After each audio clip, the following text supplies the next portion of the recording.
So we are 1 week away until Election Day. You got races in New Jersey, Virginia, and in New York. The New Jersey governor now down to the wire with early voting already underway. Republican Jack Ciattarelli picking up key endorsements in the final stretch as the Democrat Mikie Sherrill kicks off a bus tour today. Ciattarelli already crisscrossing the state on his Road to Change bus tour. He's live in Somerville, New Jersey, and joins us now. Sir, good morning to you, and I appreciate you taking time out of the busy day to try and share some ideas on what's going on. Thank you for your time. This is early voting as it began on the end of Saturday. Democrats 365,000, Republicans about half that, 163, unaffiliated 103,000. Here's the question on this. We were told 4 years ago when you came within 3 points of beating Phil Murphy, and a lot of people didn't see it coming. There were at least 400,000 registered Republicans in New Jersey who did not vote. I see this for you as a turnout election. How are you going to turn them out? First of all, when you're getting the endorsements of Democrats around the state, it says how badly people want change. So just because Democrats are turning out doesn't mean they're voting for my opponent, who's ill-prepared and unqualified for the job. The unaffiliated independent voters lean right. And as I said, where I go, no matter where I go around the state, there is magnificent energy, desire for change. Even the reception in minority communities has been overwhelmingly positive. All the most recent polls that we trust have this as either a dead heat or me up by a point. And that's in a state where Republicans typically underpoll. We like our position. Trump yesterday put this on Truth Social, saying that vote Republican for a great and very affordable life.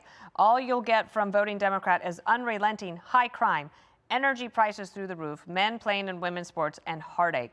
I do think the economic issues are the ones that are just really top of mind for most people. What can you specifically do and how quickly on energy prices that would undo what Phil Murphy, the current governor, has done? Executive Order number 3 on day one is to pull us out of RGGI. The Regional Greenhouse Gas Initiative is a carbon tax policy that has failed New Jerseyans. We could save $300 to $500 million a year for homeowners, tenants, and businesses by getting out of that failed policy. It's exactly what I plan to do. The Democratic governor of Pennsylvania is not in RGGI. New Jersey shouldn't be in either.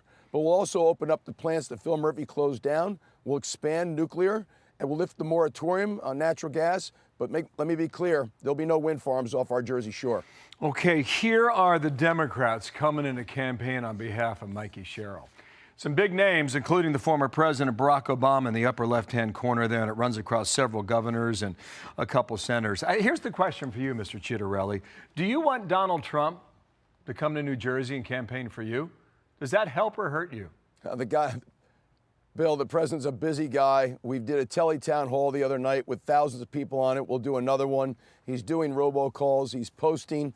We really appreciate his involvement. At the end of the day, the candidate has to win the election. As for my opponent, she could bring in the ghost of FDR. I really don't think it's going to matter. At the end of the day, the candidate's got to win the election, and that's exactly what I'm going to do. President Trump was able to get many more voters and expand his coalition, including Latino and Black voters, especially men. Are you seeing that in your campaign? Can you turn out those types of numbers that would help you get over the finish line? Absolutely. Last year, Trump was up 31 points with the Latino community. He was up 16 points with the Black community. And as I've said, we've seen an overwhelmingly positive reception for my candidacy in those communities all throughout New Jersey. So that's another reason why I'm very positive about the outcome of this race. But you're not seeing my opponent getting up and down the state. You're hearing her campaign characterized as low energy. People have seen over and over again that she's just ill-prepared and unqualified for the job. Well, you both have thick wallets, okay? Just to show our viewers at home how much money on hand for both campaigns. You've spent $12.5 million. She spent almost $11 million. So you're not hurting for money. I imagine a lot of people in New Jersey are tired of seeing the commercials. That's just the way elections go. The other issue here is property taxes. Well, how can you effectively go after that issue? Because very much what Mamdani is trying to convince voters in Manhattan. In order to do what he's saying, he has to go through Albany to raise taxes. Don't you two have to go through Trenton to get that done? 60 to 70% of the average property tax bill in New Jersey is the school tax. And the reason why it's so high in the vast majority of our towns across New Jersey is because of the very inequitable way that the state of New Jersey distributes state aid to schools. The more state aid your district gets, the less it has to tax. We're going to get a new funding formula under Jack Ciattarelli. There'll be more accountability, more transparency, and that's the way in which I can lower the property tax bill. It's exactly what we're going to do. Mikie Sherrill has accused you of being complicit in pushing opioid addiction on people of New Jersey, and you have threatened to sue for defamation. I was surprised not too long ago. I heard from somebody say, and what did you, they wanted to know about this issue, and they had taken it on board that maybe you were part of some pharmaceutical push on opioids. If you'd like to set the record straight here. It's a baseless, reckless lie. I just got approval yesterday from the regulators that we can go ahead with our lawsuit immediately, which is what I plan to do. And talk about hypocrisy. We found out the day after she made that baseless, reckless lie that she took money from the very same companies she's accused me of colluding with.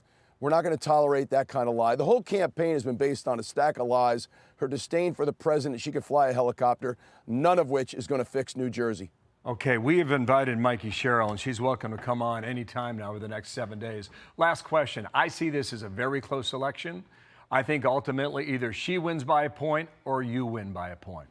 Is that a pretty fair guess 7 days out? Listen, Republicans have won elections for governor in this state before, but when they do win the first time, it's close. But a win is a win is a win, and I believe we're going to come out victorious. Jack Ciattarelli, thank you so much. We know you're busy, and you're down there in Brick, New Jersey. Enjoy the day. Thank you. Thank you, sir. Thanks for coming on. I'm Steve Ducey. I'm Brian Kilmeade. And I'm Ainsley Earhart. And click here to subscribe to the Fox News YouTube page to catch our hottest interviews and most compelling analysis.